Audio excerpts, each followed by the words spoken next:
केरल को ईश्वर का अपना देश कहा जाता है। यहाँ की विशाल झरने एवं हरे भरे वर्षावन मानो जैव विविधता का स्वर्ग है। यही एक अजीब दिखने वाला सरीसृप का घर भी है। मैं पिछले 2 दशकों से अपने समय की कुछ सबसे बड़ी पर्यावरणीय घटनाओं पर रिपोर्टिंग करती आ रही हूँ। आज की कहानी मुझे ले आई है केरल के कासरगोड में, जहाँ की जलमय दुनिया में बायोलॉजिस्ट आयुषी जैन एक अजीब दिखने वाले सरीसृप Asian giant soft shell turtle को बचाने की कोशिश में जुटी है। कभी पूरे दक्षिण और पूर्वी एशिया में पाए जाने वाला यह कछुआ आज विलुप्ति की कगार पर खड़ा है। इन असामान्य कछुओं के पूर्वज 14 करोड़ साल पहले डायनासोर के साथ पृथ्वी पर घूमते थे। मीठे पानी के इस महाकाय निवासी की लंबाई 1 मीटर से अधिक और वजन 100 किलोग्राम से भी अधिक होता है।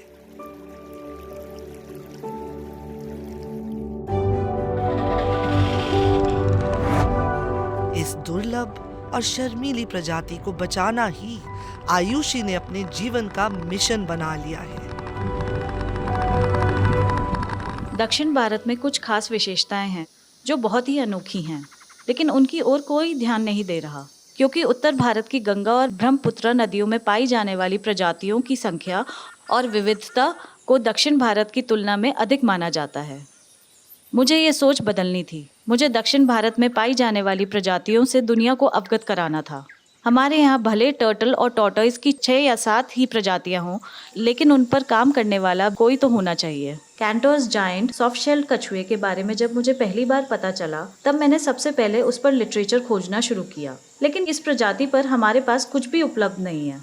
हमें तो यह भी नहीं पता कि अब वह हमारे देश में है भी या नहीं।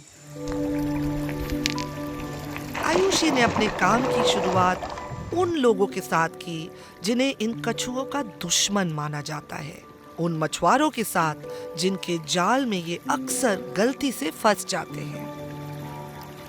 मुझे लगता है कि मुझे इस समुदाय का जो विश्वास मिला है वह मेरे काम का सबसे बड़ा हिस्सा है। मैं इसे मेरी अब तक की सबसे बड़ी उपलब्धि मानती हूँ। समुदाय में गुप्त दूतों का एक मजबूत नेटवर्क बनाने से जल्द ही मछुआरों द्वारा कछुए के देखे जाने तथा उसके घोंसले के बारे में जानकारी प्राप्त होने लगी।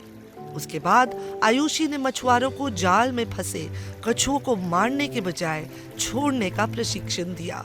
जल्द ही मछुआरे अन्य महत्वपूर्ण जानकारी भी साझा करने लगे, जैसे घोंसला स्थल, ताकि उसे शिकारियों तथा आवारा कुत्तों से बचाया जा सके। केरल वन विभाग की रैपिड रिस्पांस टीम को एक घोंसले से अंडे निकालकर एक स्थानीय मछुआरे के घर लाने पड़े, वरना वो नदी के बढ़ते पानी में डूब जाते। अंडों को सावधानी से एक अस्थायी इंक्यूबेशन सेंटर में रखा गया है। एशियन जायंट सॉफ्ट शेल कछुए के पास बहुत कम समय है, वैसे ही आयुषी और मेरे पास भी। हम उस जगह पहुंचने की कोशिश में हैं जहां घोंसले से अंडे लाए गए हैं।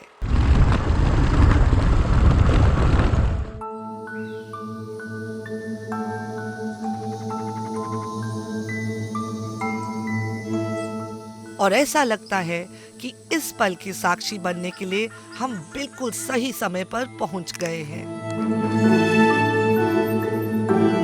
एक दरार यहाँ, एक धक्का वहां, और धीरे धीरे बच्चे अंडों से बाहर निकल रहे हैं।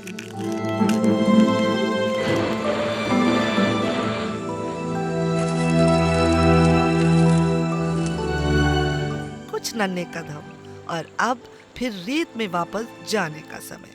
जन्म के समय इसमें एक योक सैक जुड़ा होता है, जो अंडे से निकलने पर 2 से 3 दिन तक बच्चे का पोषण करता है। जब तक वह पानी में जाके अपने लिए खाना खोज सके, तब तक उसका पोषण होता रहे। इसलिए ये व्यवस्था होती है।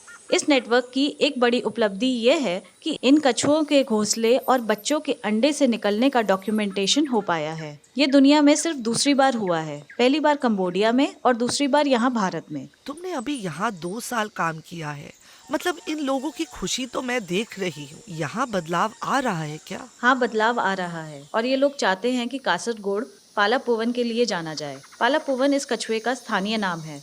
और इसे भीमनामा भी कहा जाता है। भीमनामा का अर्थ है बहुत बड़ा, विशालकाय कछुआ। नवजात शिशुओं को देखने के लिए दर्शक जमा हो रहे हैं। बच्चे, बूढ़े, सभी में एक उत्सुकता देखने को मिल रही है। हर कोई बच्चे की एक झलक चाहता है।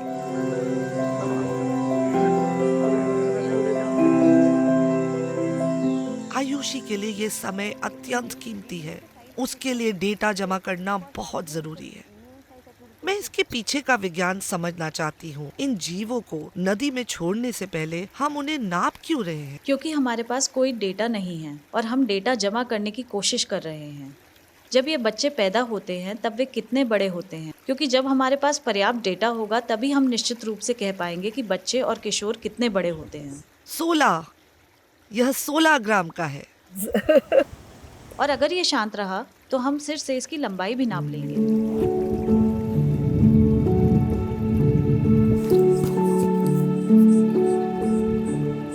चौड़ा सिर और थूथन से लगी आंखों की वजह से यह निंजा कछुआ मेंढक जैसा दिखता है। अभी भले ही वह एक सिक्के आकार का हो, लेकिन धीरे धीरे वह 6 फुट तक बड़ा हो जाएगा। मेरे पास स्पष्ट डेटा है कि इन कछुओं के साथ क्या हो रहा है। मैंने पिछले 2 साल में नदी में बदलाव देखे हैं। सबसे पहले तो बांध और रेत खनन, जो पूरी नदी के लिए सबसे बड़ा खतरा है। हमें इसका समाधान खोजना होगा और इसके लिए हमें और संसाधनों की जरूरत पड़ेगी। इस प्रजाति के खतरों को बेहतर ढंग से समझने के लिए हमने स्थानीय मछुआरों के साथ चंद्रगिरी नदी का दौरा किया। आयुषी ने मुझे रेतीले तटों का अभाव दिखाया।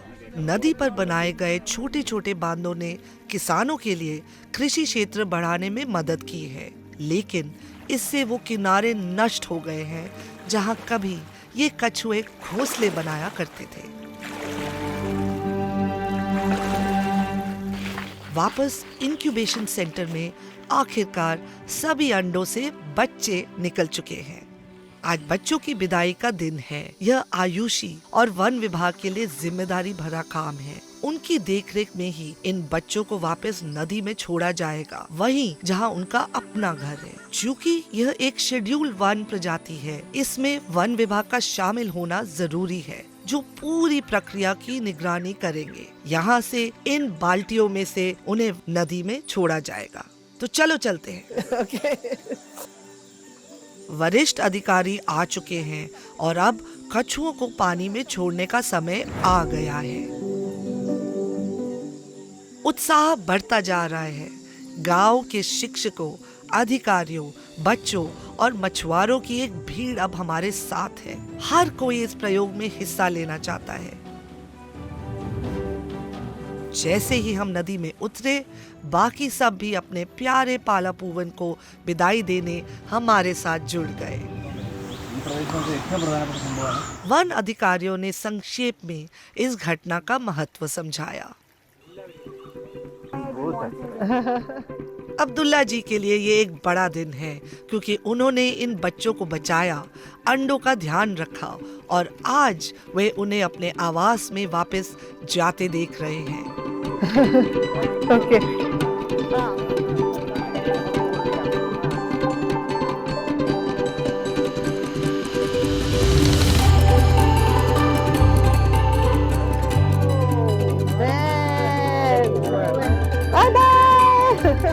जैसे ही बच्चों ने ठंडे पानी में प्रवेश किया, हर कोई खुश हो गया। पालापूवन अपने प्राकृतिक आवास में वापस चला गया। यह जहाँ रेत की परत हो, ऐसे गहरे पानी में रहता है। वह मृत और सड़े हुए पदार्थों के अलावा मछली, झींगे, केकड़े और घोंगे भी खाता है। विलुप्ति के कगार पर खड़े इस कछुए को बचाने की दृष्टि से यह एक बड़ी सफलता है। इस बैच के जीवित रहने से इनकी पहले से घटती आबादी को बहुत बड़ा फर्क पड़ेगा।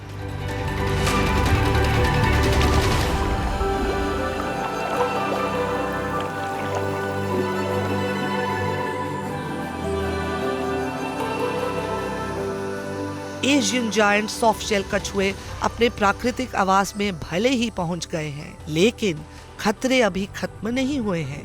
नदी किनारे रहने वाले लोगों के साथ प्रेम का मजबूत पुल बनाना बेहद जरूरी है और शायद पालापुवन को विलुप्ति से बचाने का एक अत्यंत महत्वपूर्ण रास्ता भी।